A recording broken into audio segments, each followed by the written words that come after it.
The roar of the northern wind tears through the empty beams of the old house. The wood is 3 centuries old, but it does not creak, does not break, as if it breathes together with the earth. How is it possible for a building erected without a single nail to have outlived empires and kings? What did the ancient masters of the North know that we have unlearned to understand? And most importantly, why their secrets still cannot be replicated by modern builders? The answer to this is hidden in the very heart of the wood and in how man once listened to it. Archaeologists from Bergen found remains of wooden structures whose age exceeds 300 years.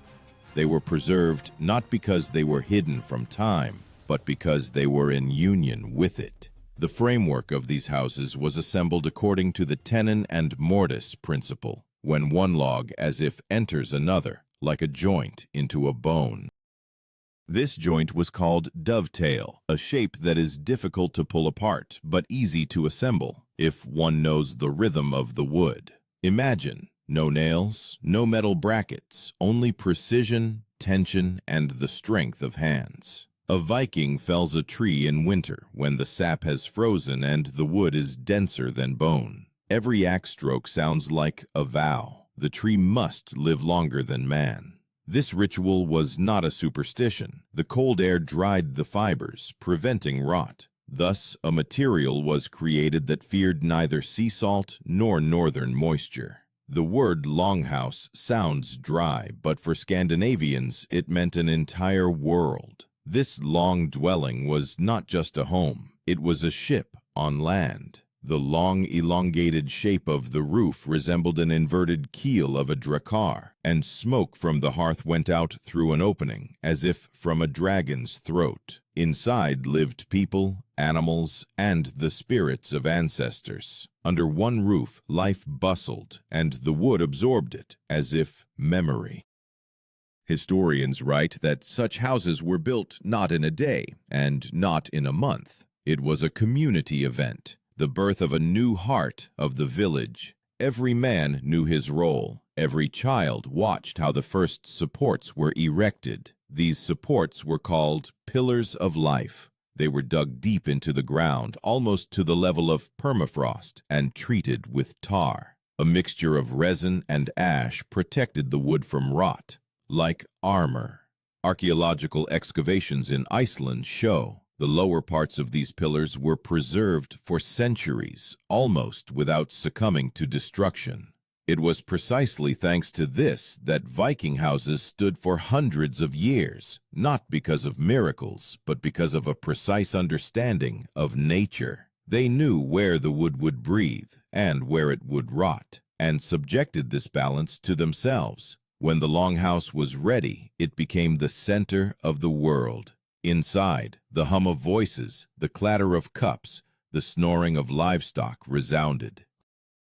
The wooden walls absorbed everything: warmth, laughter, tears, and it seems if one approaches such a house today and places a palm against the wood, one can hear the whisper of those who lived here 1,000 years ago. But to understand how these houses survived centuries, one needs to learn how the Vikings chose the most important thing: the tree. For the choice of the trunk decided the fate of the structure, and it was with this that everything began. Winter. Quiet, crisp, like bone winter. At this moment, Vikings went into the forest, not for firewood, but for the fate of the future home. They knew wood felled in warm weather would rot like a weak heart. Only winter oak or spruce, frozen by the cold, become immortal. Archaeologists in Norway found traces of winter logging. Tree rings showed that the timber was harvested precisely during the period when sap movement ceased. These findings confirmed that ancient Scandinavians had a clear construction season between the first frosts and the return of the sun. But choosing a tree was not just a craft. It was like searching for a companion. A Viking listened to the forest. He chose not the thickest tree, but the most resilient one. If lightning once struck a trunk, but it survived, it meant the tree was tested by fate. From it, load-bearing beams were made. Such material was called cairn-tray, heartwood, dense, heavy, as if it itself preserved the breath of the earth. Axe strokes sounded not like destruction, but like a ritual of connection. Each swing left a mark, similar to the traces of time on an old man's face. When the trunk fell, it was not touched for several days, so that the soul of the tree could depart. So the Northerners believed, and modern research confirms.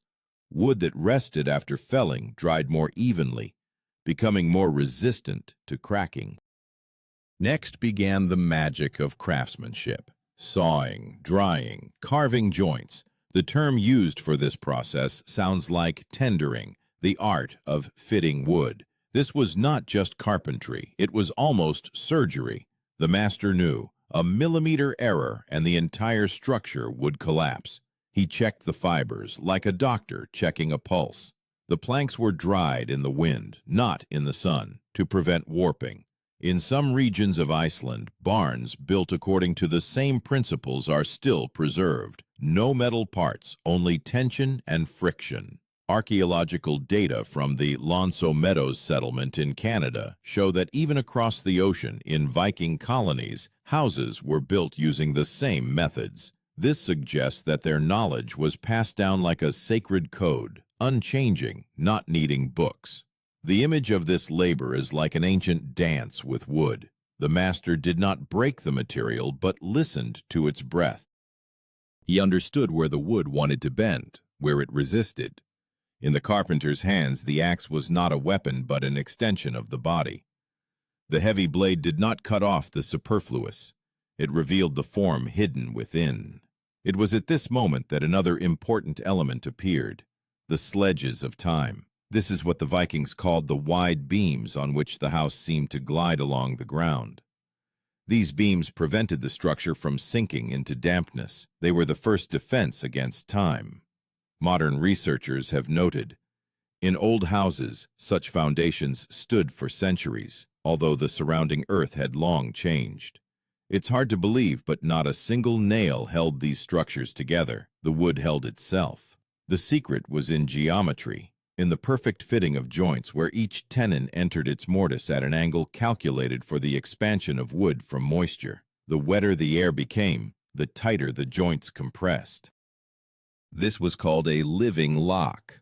Nature itself strengthened the house when a storm came. The labor of a Viking carpenter was akin to a prayer. He didn't just build walls. He created protection from the chaos of northern winds. Every beam, every splinter mattered.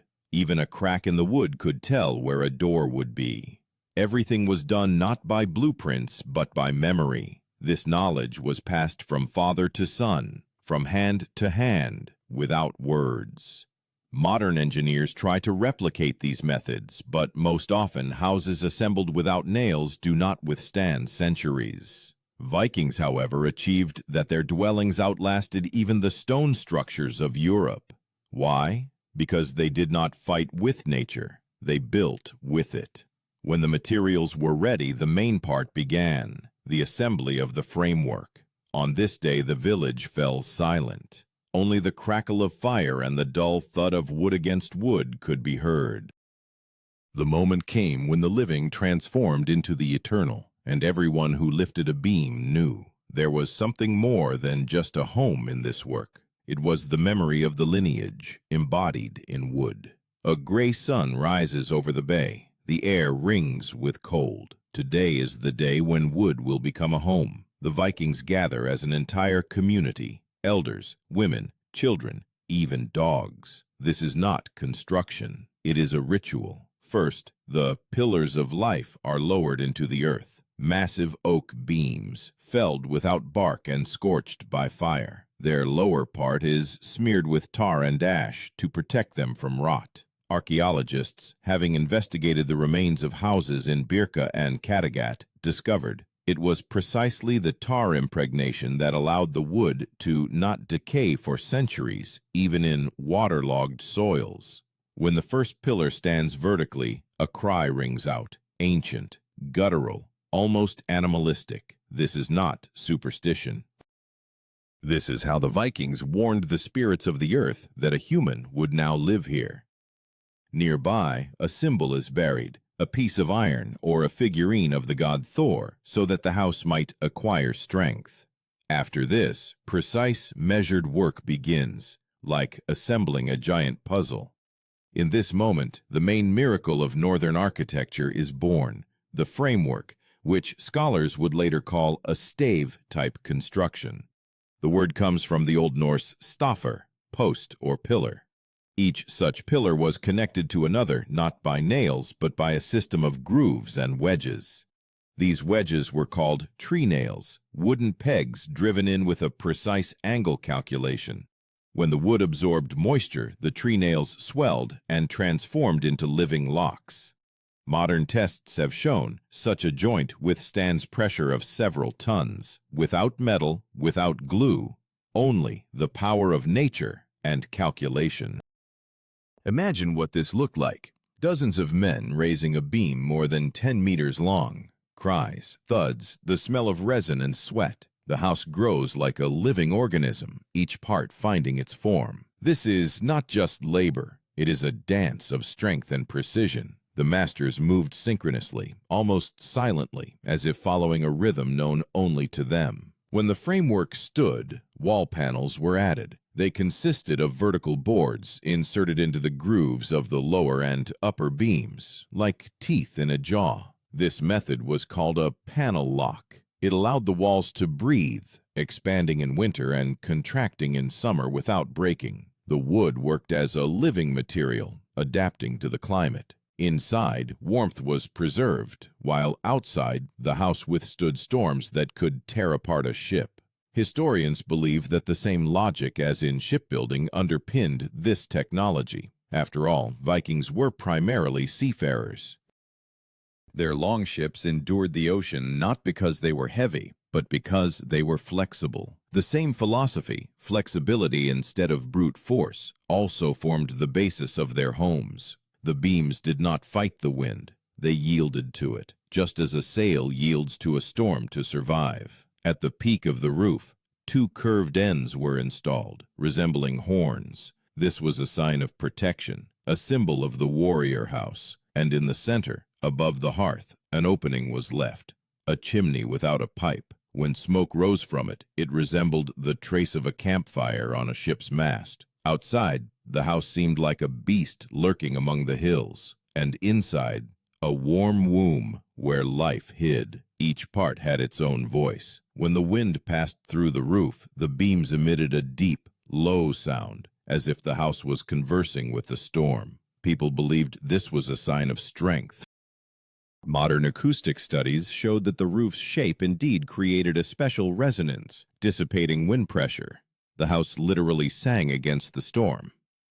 Inside, the walls were covered with a layer of clay mixed with sheep's wool, a natural insulator, retaining heat and moisture. Along the walls, benches were placed where people slept, ate, and stored weapons. One house could accommodate up to 40 people, kin, servants, warriors. For a stranger, it would be cramped, but for a Viking, it was a world. The carpenters completed the work by installing the central beam, the soul of the house. It was lifted by hand without touching the ground and secured under the roof to the chanting of women.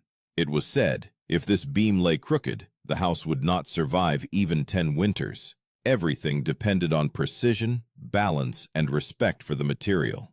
When the last splinter fell to the ground, everyone knew the house was born.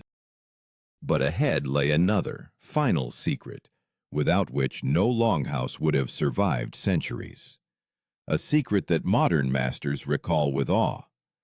How the Vikings learned to protect wood from the North's most terrible enemy: moisture, rain, damp fogs, sea salt, endless moisture, the main enemy of any builder in the North.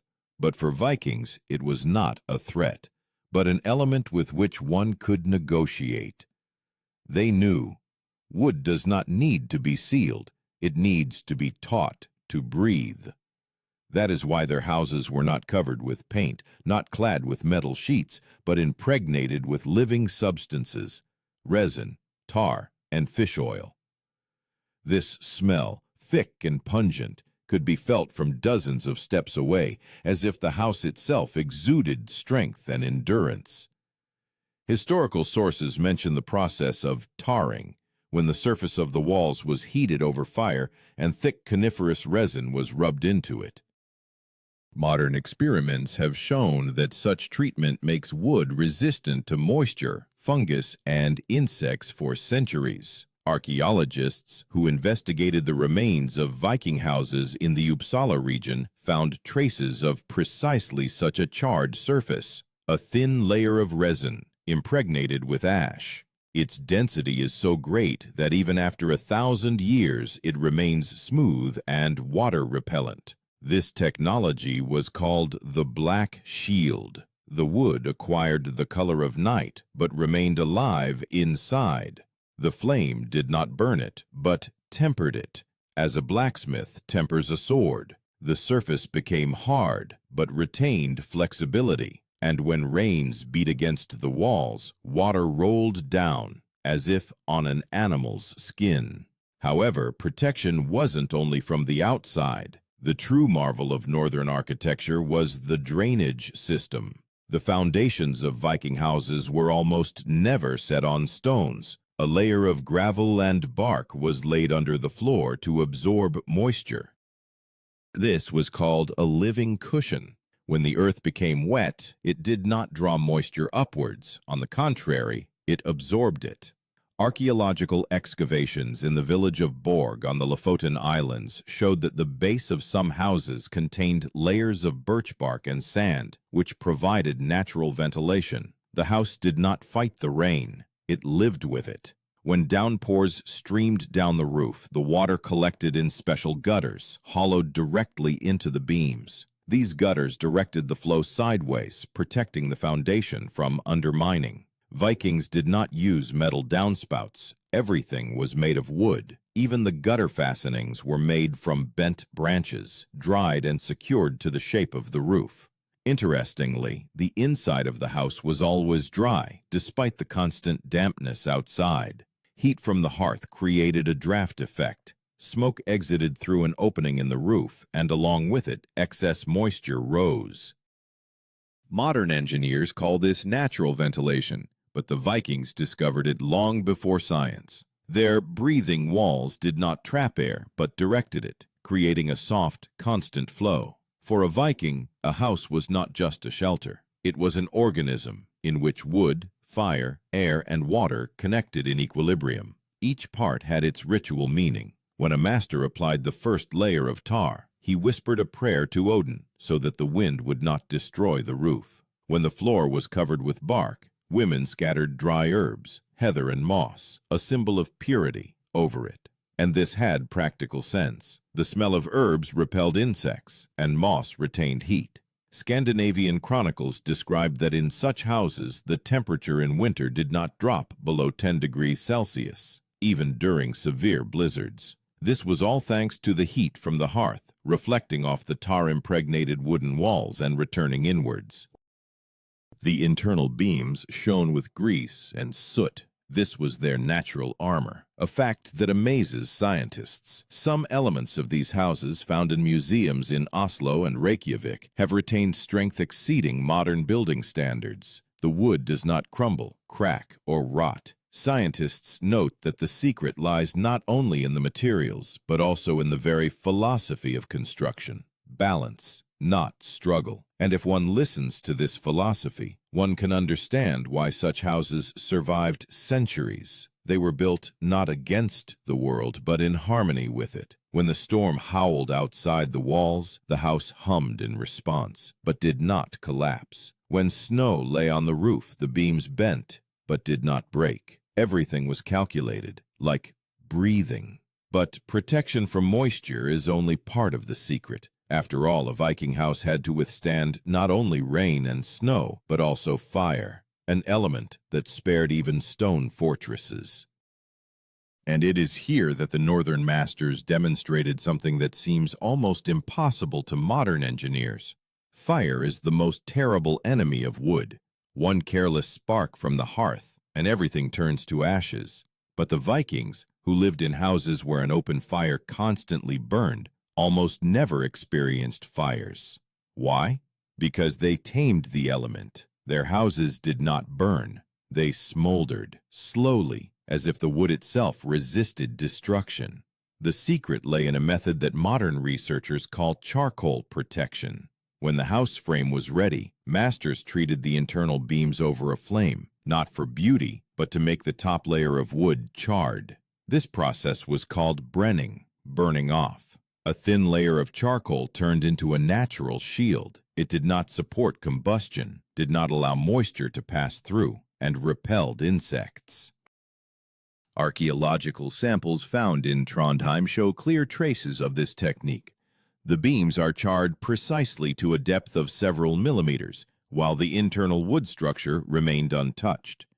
This technology amazes even modern specialists.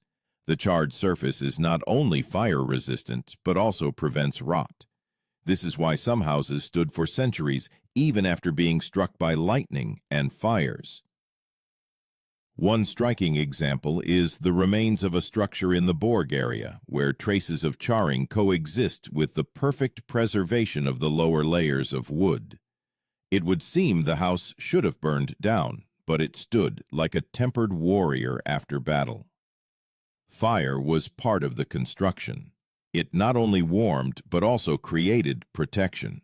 The hearth, the heart of the longhouse, was located strictly in the center, and smoke rising upwards settled on the beams in a thin layer of soot. This coating acted as an antiseptic, protecting the wood from mold. Generation after generation, the walls became darker and stronger. Even the smell inside such houses was special, thick, resinous, with a hint of smoke and salt. He who entered felt as if the earth itself greeted him beyond the threshold. The word "hooved," master of the house, meant not just an owner, but a guardian of the hearth. He ensured the flame did not extinguish. By tradition, if the fire in the house went out, it was considered a bad omen, as if the house had died. Fire was a symbol of ancestral memory, and as long as it burned, the house lived. Modern archaeologists have found tiny vessels near hearths with remnants of fat and resin. These were added to the flame to make it breathe evenly and not spark. There was also practical sense in this. Such mixtures provided stable burning, almost without sparks, reducing the risk of fire. When smoke exited through the opening in the roof, it didn't just dissipate, it created a layer of protection. Resin, settling with soot, was absorbed into the wood, and over time it became as if impregnated with armor. The house aged but did not weaken. It blackened like an old warrior, but with each winter it grew stronger. Modern research shows that wood, treated with smoke and tar, retains its strength several times longer than ordinary wood. Therefore, it is not surprising that the oldest houses in Norway, dating back to the 11th century, are still standing. Their roofs have only been slightly renewed, but the load-bearing beams are original. In museums in Oslo and Trondheim, one can see fragments of these structures. Smooth as if polished by time, they smell of smoke and resin, as if alive. But the strength of Viking houses lay not only in their resilience. They were designed with an astonishing understanding of physics. Roofs were made steep, at an angle of about 45 degrees, so that snow would not accumulate. Every protrusion had meaning. Projecting eaves protected the walls from rain, and narrow windows kept out the cold wind. Even the shape of the beams under the roof mirrored the curve of a ship's keel. This curve distributed the weight of the snow evenly. Everything was thought out, everything subjected to harmony. Even the chimney opening, which seemed simple, had ideal proportions. Too narrow, the house would suffocate. Too wide, it would lose heat. But the Vikings knew how to find balance, because they felt the elements, rather than measuring them with instruments. And so, when the house stood, black and shiny with resin. Amidst the whistling wind and crackling fire, it became part of the landscape, not a structure, but a being. People would say, "Our house is alive." And this was true. It breathed, creaked, protected, and knew its owners. But in this living being there was something even greater, something that made the house not just strong, but eternal: memory. For the walls of these structures preserved the voices of many generations, and it was this that transformed wood into stone and a house into a legend. When a Viking went on a raid, his house did not remain empty. It waited. The wood remembered footsteps, breath, even the clang of a sword against the wall. Archaeologists found notches in the beams, marks of the owners, like signatures in eternity. The house became a chronicle of the lineage. Over the years, the wood darkened, but did not age. Each crack, like a wrinkle on an elder's face in which memory lives. Scandinavian chronicles state, when the master died, the house was not destroyed, but only a part of the roof was rebuilt so that the soul could depart. These structures stood for centuries, passed down from generation to generation, enduring wars, epidemics, snowfalls, and even changes in faith. And each new inhabitant felt the same strength beneath their feet as their ancestors. Today, as we build glass towers and forget how wood smells, these houses remind us strength is not in concrete, but in respect for the world. Vikings did not conquer the elements, they negotiated with them. Perhaps that is why their houses stood for 300 years. And here's a question for you. If you had to build a house that would outlast your lifetime, would you trust iron or wood that remembers the breath of the wind?